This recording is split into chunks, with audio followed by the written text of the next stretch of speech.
जम्मू काश्मीर राज्य होतं जे स्वातंत्र्यानंतर संस्थानांच्या विलिनीकरणाची प्रक्रिया चालली, त्यातलं काश्मीर जे संस्थान आहे हे राजा हरिसिंग यांच्या नियंत्रणामध्ये होतं।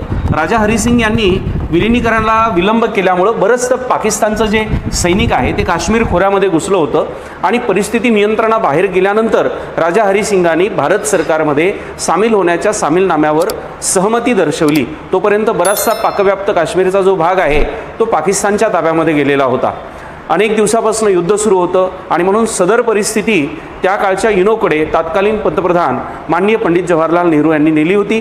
त्यानंतर युनोनी जैसेच ते म्हणजे जे सैन्य जिथं आहे तिथेच थांबण्याच्या सूचना केलेल्या होत्या आणि मग तिथे लाईन ऑफ कंट्रोल, ज्याला आपण LOC असं म्हणतो, ही आखण्यात आलेली होती। आणि तेव्हापासून हा जो प्रश्न आहे हा पाकिस्तानची भूमिका ही आहे की भारतामध्ये जम्मू काश्मीर संस्थान विलीन होण्याच्या अगोदर हा